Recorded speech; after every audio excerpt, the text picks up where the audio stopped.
Hi, I'm Mark. This is my December review for Taurus Sun sign and Taurus rising. We start the month, first couple of weeks of December, there's a lot of ups and downs. It's like a bit of a helter-skelter ride. It's like good days and then some difficult days.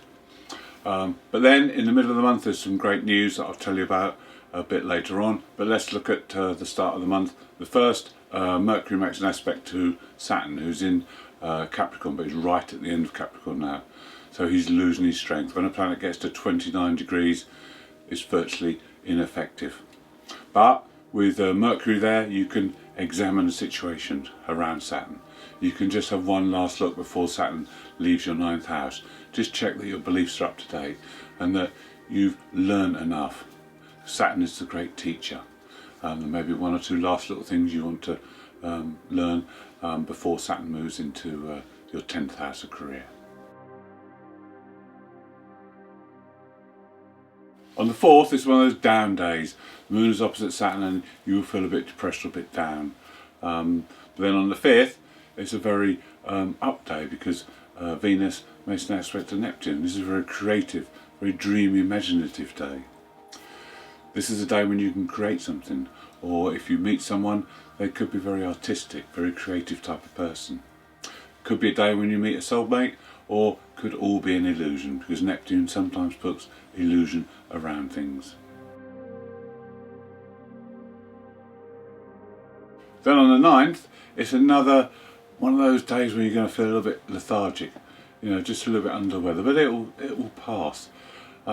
It's best not to get into deep conversations with people on this day because it's Neptune in your 11th house, friends and associates, and you're not going to want to talk to them, you're not going to want to deal with that, and you need to be very careful if you do have to be involved in groups or anything.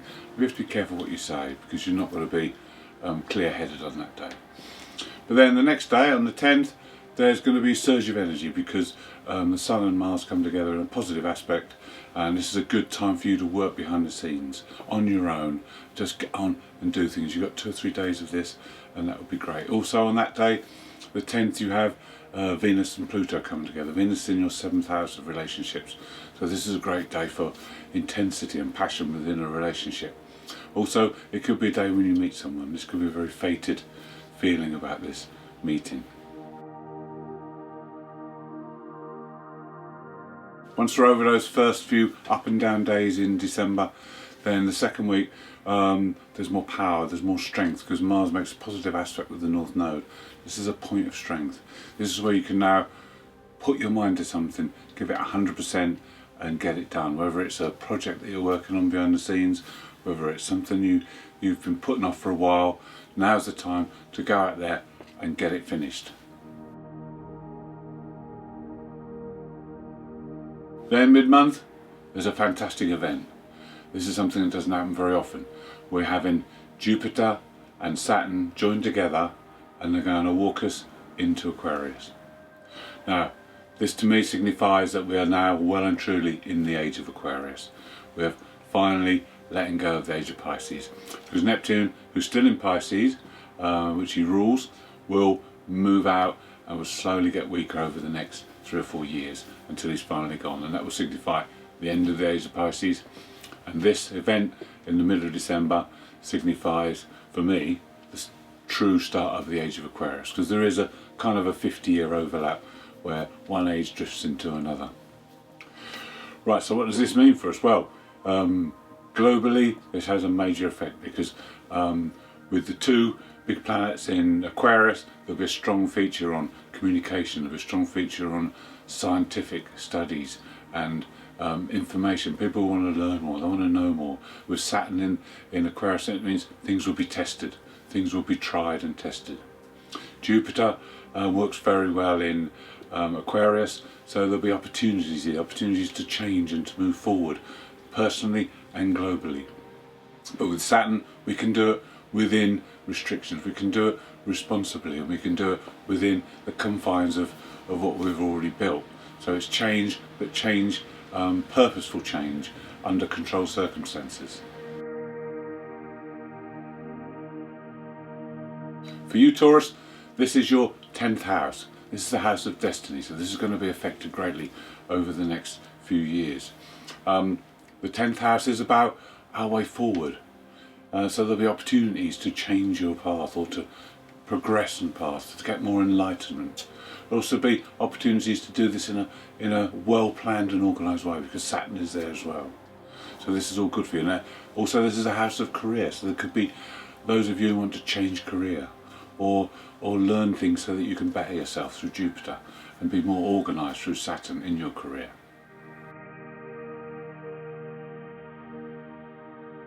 On the 14th we have a solar eclipse.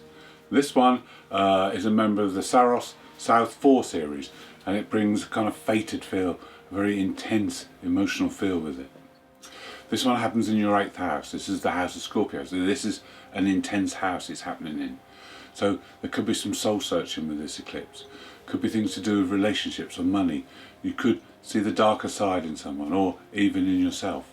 But these fears you have, any fears you have that come up through this eclipse, you have to turn into action.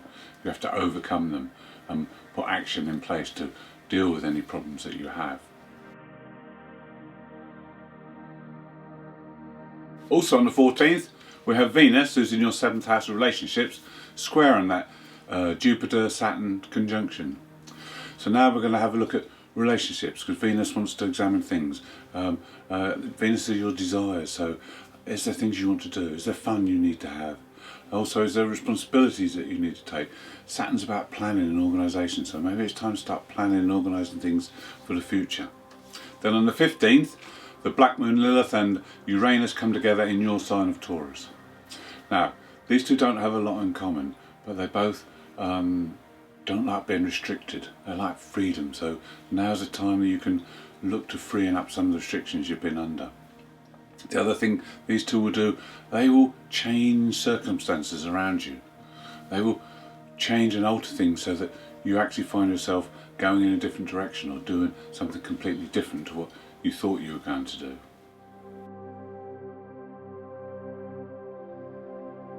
On the 18th, Saturn moves into Aquarius and Jupiter follows a couple of days later. So you should start feeling and sensing the difference then. Things will start to change. There's a difficult period from the 21st for 4 days because Mars makes a square to Pluto. Now Mars-Pluto is always very powerful, very intense energy. Mars is in your 12th house of the unconscious, so you have to be wary here that things may come up from the unconscious, maybe unexpressed anger that may suddenly blurt out, so you have to be wary of that. Mars energy needs channeling when it's up against Pluto, so if you haven't got anything to put your mind into and no projects or anything behind the scenes, then you need to do some exercise or just get that energy used, because it can be quite destructive if it's not used. Accidents can happen, so just be careful.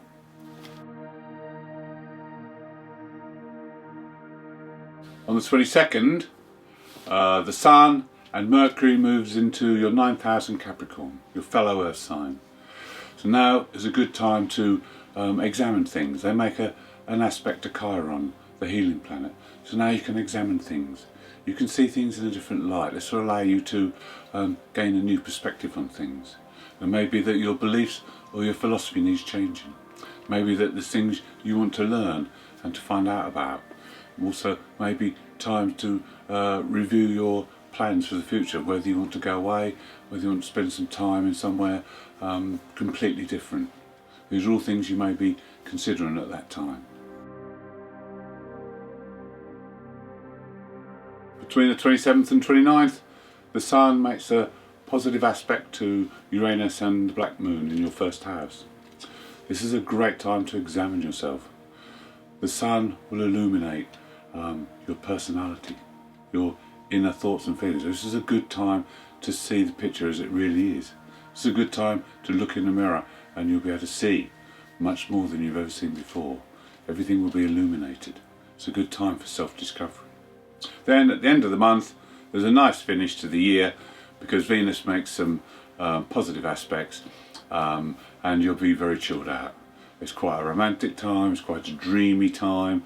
It's a good time just for taking it easy and enjoying yourself and having some fun. Thank you for watching. Hope you've enjoyed it. If you'd like to see more, please subscribe. If you'd like to leave a comment, I'll be glad to hear from you.